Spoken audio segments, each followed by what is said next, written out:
제가 꼭 안아주고 이렇게 항상 기도를 해 주거든요. 그래서 하나님, 뭐 우리 아이가 이러이러한 잘못을 했어요. 근데 하나님 다시는 이렇게 하지 않고 엄마한테 혼나지 않게 해주세요. 예수님 이름으로 기도합니다. 이렇게 하면 이렇게 서로 목소리로 아멘 하고 이렇게 아이가 이야기를 합니다. 근데 물론 알죠. 돌아서면 그 아이는 똑같이 또 다른 또 그 잘못을 다시 반복할 것이라는 것을 부모는 압니다. 이제 그렇기 때문에 이 아이를 체근하는 부모의 마음도 아플 수밖에 없는 것 같습니다. 이거를 언제까지 이 짓을 해야 되나 뭐 이런 생각들이 조금 뭐 들기 때문이기도 한데요. 그럼에도 부모란 결코 아이를 포기할 수 없습니다. 이 내 생명과 바꾸는 한이 있더라도 정말 지켜주고 싶고 또 더 큰 잘못을 저질러도 다시금 바른 길로 인도해야 하는 어떤 의무가 있는 것입니다. 오늘 본문 말씀의 이 첫 세 음절의 단어가 그래서 우리의 마음을 좀 울립니다. 슬프다. 슬프다. 타락하고 죄에 빠진 이스라엘을 향한 하나님의 마음이죠. 슬프다. 하나님의 제단과 같은 다윗의 성이 우상이 가득한 신전으로 바뀌어버렸습니다. 이것은 약간 솔로몬 시대, 왕 시대로 좀 거슬러 올라가야 되는데, 솔로몬 왕이 그 당시에 왕비가 한 7,000명 정도, 부인이 한 700명 정도 됐습니다. 근데 이 700명의 부인 중에 외국에서 이제 부인을 맞이했던 경우도 꽤 많이 됐는데, 이제 그들이 그 이제 친정이죠, 고국에서 신앙하던 것들을 그대로 가져와서 그 다윗의 성 안에 우상을 세워두었던 겁니다. 솔로몬 이후에 후대의 왕들은 더 대담했습니다. 그들은 아예 성이 아니라 하나님의 성전 안에까지 우상을 가지고 왔습니다. 뜰에 있던 번제단들을 다 치워버리고 그 자리에 우상의 제단을 설치하고 그 우상에게 제물을 바쳤습니다. 하나님이 이스라엘 백성들을 이제 이집트에서 이끌어내시고 구원해내시면서 그들에게 주었던 10계명 여러분 기억하실 겁니다. 첫 번째 계명, 나 이외에 다른 신을 섬기지 말라. 그리고 바로 두 번째 계명, 너희는 우상을 만들어 섬기지 말고 그 우상에 절하지 말라. 어떻게 보면 이 10계명이 하나님이 이스라엘 백성들에게 부탁하신 걸 수도 있습니다. 이것들은 최소한 너희가 꼭 지켜야 한다라고 부탁하신 건데, 그들은 또다시 그 부탁을 잊고 그 잘못을, 죄를 저지르고 말았습니다. 하나님을 모욕하고 하나님을 치욕스럽게 하는 죄악들을 범했고, 하나님의 공의는 그토록 아끼시던 이 이스라엘도 비껴갈 수 없었습니다. 그들에게도 동일한 징벌이 내려지고 그 심판의 내용들이 오늘 본문 전체를 가득 메우고 있습니다. 오늘 본문 2절의 내용처럼 하나님은 이스라엘이 슬퍼하며 통곡할 것이고 또 우상으로 뒤덮인 성의 제단이 피로 얼룩질 것이라고 말씀하십니다. 이스라엘의 상황은 그야말로 사면초가의 상황입니다. 밖으로는 적들이 그들을 둘러싸고 있지만 하나님이 그들을 지켜주셨는데 그들을 지켜주셨던 하나님은 더 이상 이제 그들을 보호해주지 않으십니다. 하나님은 끊임없이 이 이스라엘을 바른 길로 인도해 주시기 위해서 애를 쓰셨습니다. 하지만 그들은 그 하나님의 은혜를 거부했습니다. 오늘 본문 13절과 14절에 이렇게 이야기합니다.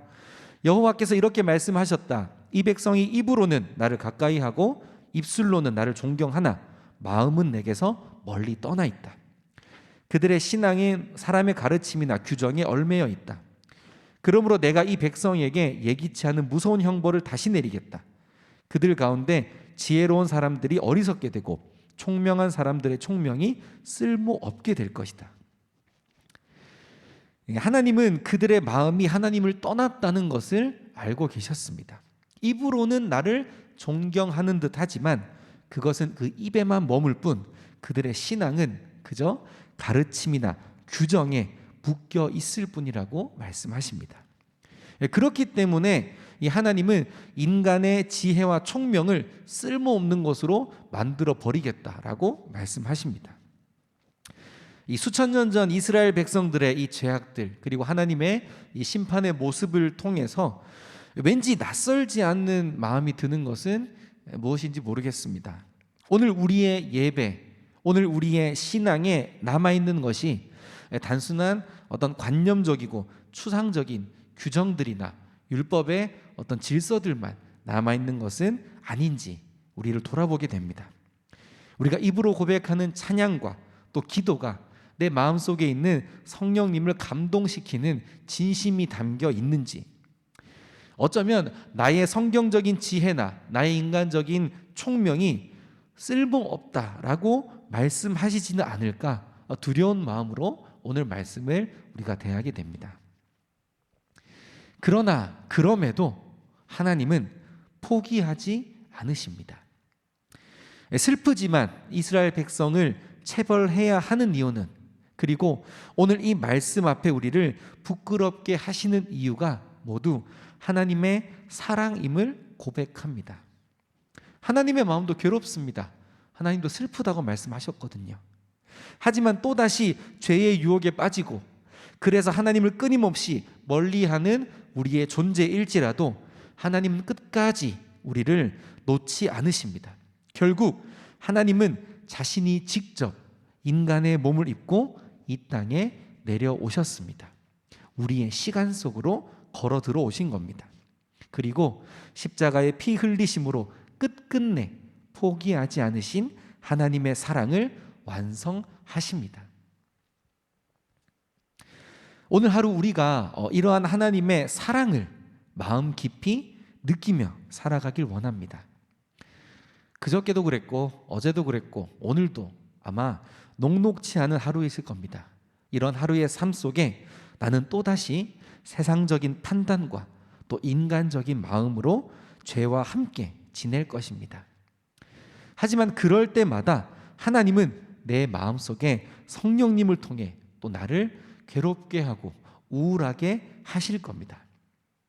그러나 이 하나님이, 오늘 이 하나님이 나의 포기하지 않는 이 사랑을 우리가 기억하길 원합니다. 오늘도 우리는 많은 고통 가운데 있을 것입니다. 그러나 그럴 때마다 하나님이 나에게 말씀하실 겁니다. 아프니? 나도 아프다. 우리를 포기하기보다 자기를 버리신, 그 선택을 하신 하나님의 이 사랑을 우리가 기억하면서 그 마음을 품고 살아갈 수 있는 오늘이 되시기를 소망합니다. 함께 기도하시겠습니다.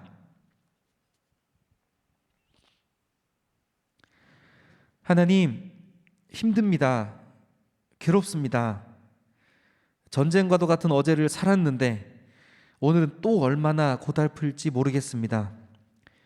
그때마다 나는 세상적인 가치관과 관념으로 선택합니다. 머리로 입으로 알고 있는 그리스도인의 모습이 좀처럼 내 삶으로 드러나지 않습니다. 그럴 때마다 왜 이리 내 마음이 힘들고 괴로운지요. 하지만 그런 나를 포기하지 않으시는 하나님의 사랑을 기억합니다. 함께 아파하시고 슬퍼하시는 하나님의 마음을 공감합니다. 그리고 나도 포기하지 않겠습니다. 넘어지고 쓰러질지언정 다시 주님의 손을 잡고 일어나겠습니다. 그렇게 나를 일으켜 주시는 그 사랑으로 오늘을 살아가기를 원합니다. 주님을 찬양합니다. 예수님의 이름으로 기도합니다. 아멘.